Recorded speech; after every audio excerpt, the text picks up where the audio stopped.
Welcome to Lakshmi அம்மா kitchen. இன்றைக்கி நம்ம பண்ண போகிற ரெசிபி என்னென்னா சேப்பக்கிழங்கு கோலா உருண்டைங்க. சேப்பக்கிழங்குல கோலா உருண்டை பண்ண போகிறோம். சேப்பக்கிழங்கு இது மாதிரி பெரிய பெரிய சைஸாக வாங்கி வச்சுக்கோங்க. இது மாதிரி மேலே தோல் சீவுறதுல தோல் சீவி எடுத்துகிட்டு இது மாதிரி வச்சு நம்ம திருவி எடுத்துக்கலாங்க. ஏற்கனவே நான் திருவி வச்சுருக்கேன்.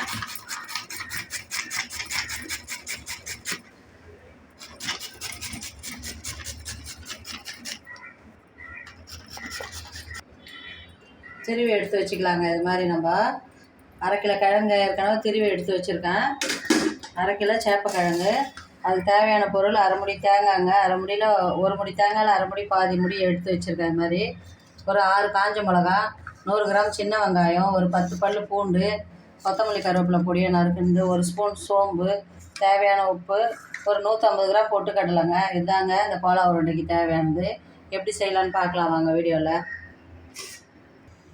கடாயை வச்சுருக்கேங்க. ஒரு 2 ஸ்பூன் கோல்டு வின்னர் எண்ணெய் விட்டுக்கிறேங்க. அந்த கிழங்கை இதில் நம்ம ஒரு 5 நிமிஷம் ஃப்ரை பண்ண போகிறோங்க.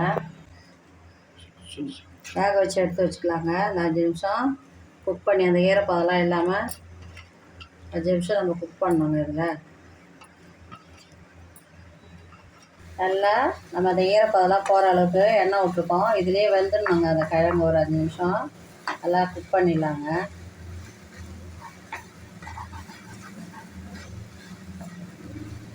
அது நிமிஷம் வச்சு பார்க்கலாங்க. நல்லா வதக்கி எடுத்துடலாம். கிழங்கு பாருங்கள், நல்லா ஈரப்பதெல்லாம் போய் சுண்டி இதிலே வந்துச்சு பாருங்கள். அந்த தண்ணிலாம் போய் 5 நிமிஷமாக நம்ம இது மாதிரி குக் பண்ணி எடுத்துக்கணுங்க. கிழங்கை போடும்போது எவ்வளோ இருந்தது இப்போ பாருங்கள், வந்துச்சு எல்லாம் கம்மியாகிடுச்சு பாருங்கள் கொஞ்சமாக. இது மாதிரி ஆனால் போதுங்க. இந்த பதத்தில் ஆஃப் பண்ணிவிட்டு எடுத்து ஆற வச்சிடலாங்க. கிழங்கு நம்ம வறுத்துட்டு ஆற வச்சுருக்கோங்க. இந்த அரை முடி தேங்காய் மிக்ஸி ஜாரில் போட்டுடலாங்க. 10 பல் பூண்டு, சின்ன வெங்காயம் 100 கிராம், ஒரு 6 காஞ்ச மிளகா, ஒரு ஸ்பூன் சோம்பு, தேவையான உப்பு எல்லாம் போட்டு கொஞ்சம் ஒரு சுரட்டிக்கிட்டு அப்புறம் அதை பொட்டுக்கடலையை போட்டுடலாம். 100 கிராம் பொட்டுக்கடலையை அதில் போட்டு ஆட்டி எடுத்துக்கலாங்க.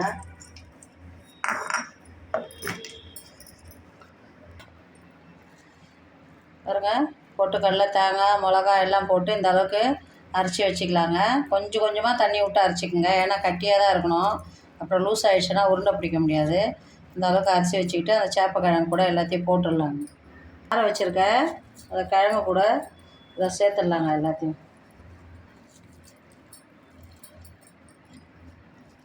கொத்தமல்லி கருவேப்பிலை பொடியை நறுக்கணுங்க. எல்லாத்தையும் நம்ம ஒன்றா போட்டு மிக்ஸ் பண்ணிக்கலாங்கடா. அந்த கிழங்கா கூட எல்லாம் பசைஞ்சு வச்சாச்சுங்க. இந்த ஈரப்பதம் குழகுழப்பு தான் இருக்கும். நீங்கள் தண்ணி தொட்டு கையில் நல்லா தண்ணி தொட்டு கோலா உருண்டை ரொம்ப ஒரு வேளை ஈரப்பதம் குழகுழப்பு இருந்துச்சுன்னா நீங்கள் பொட்டுக்கடலை தூளாக போட்டுக்கலாங்க. இது மாதிரி உருண்டை பிடிச்சி நம்ம எண்ணெயில் போட்டுடலாங்க. எண்ணெய் நல்லா காஞ்சிக்கிட்டு இருக்கு.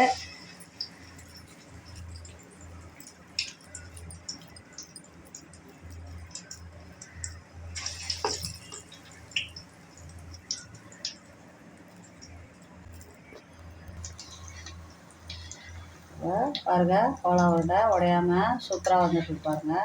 குழப்பாக தான் இருக்கும். நம்ம தண்ணி தொட்டு உருண்டை பிடிச்சி அப்படியே இதில் போட்டுடணுங்க. ஒருவேளை ரொம்ப உங்களுக்கு ஈரப்பதமாக இருந்துச்சுன்னா கொஞ்சோண்டு பொட்டுக்கடலை மாவு போட்டு பவுட்ரு பண்ணி போட்டு மிக்ஸ் பண்ணி கூட நீங்கள் போடலாம். சேப்பக்கிழங்கு கோலா உருண்டைங்க. குழந்தைங்க குழப்பாக இருக்குன்னு சேப்பக்கிழங்குலாம் சாப்பிட மாட்டாங்க ரொம்ப. இந்த மாதிரி நீங்கள் கோலா உருண்டை பிடிச்சி கொடுத்தா ரொம்ப நல்லா இருக்குங்க. ஈவினிங் ஸ்நாக்ஸாக பசங்களுக்கு. கோலா உருண்டை நல்லா கலர் வருது பாருங்கள். இந்த மாதிரி நல்லா கோல்டு கலர் வரணுங்க. இன்னும் கொஞ்சம் கலர் வரணும். கலர் வந்த பிறகு எடுத்துடலாங்க. சூப்பராக ரெடியாக எடுத்து பாருங்கள். நீங்கள் அந்த கிழங்கு சீவிட்டு ஃப்ரை பண்ணாமல் கூட நீங்கள் தண்ணியில் ஒரு 5 நிமிஷம் கொதிக்க வச்சு ஃபில்ட்ரு பண்ணி தண்ணி இல்லாமல் எடுத்துகிட்டு இதெல்லாம் அரைச்சி போட்டு மசித்து உருண்டை பிடிச்சி போடலாங்க. இந்த மாதிரி வானலியில் வச்சும் போடலாம். எதுனாலும் செய்யலாங்க. பவுடராக பண்ணியும் போட்டுக்கலாம். நல்ல கலர் வந்துச்சுங்க. இந்த ஸ்டேஜில் எடுத்துடலாங்க கோலா உருண்டையெல்லாம்.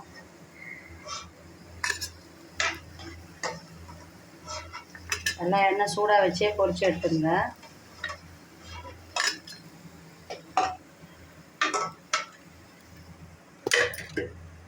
இருக்கிற மாவெல்லாம் இது மாதிரி தண்ணியில் கையை நினச்சி நீங்கள் வீட்டில் பிடிச்சி போட்டுருங்க.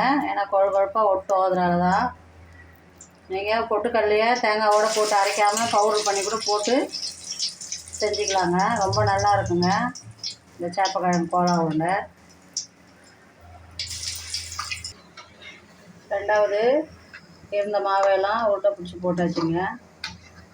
கலர் வருது பாருங்கள். உடனே போட்டு உடஞ்சிடும். கொஞ்சம் பொறுமையாகவே திருப்பி திருப்பி விடுங்க. நல்லா சூடு வச்சே பொரிச்சிக்கங்க.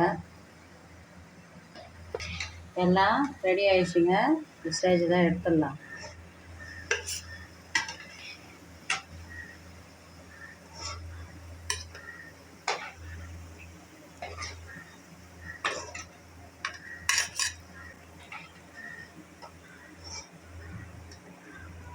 சேப்பக்கிழங்கு கோலா உருண்டை ரெடிங்க. ரொம்பவே சூப்பராக இருக்கும். குழகுழப்பு தன்மை இருந்தால் நம்ம கையில் தண்ணி தொட்டு போட்டுடணும்.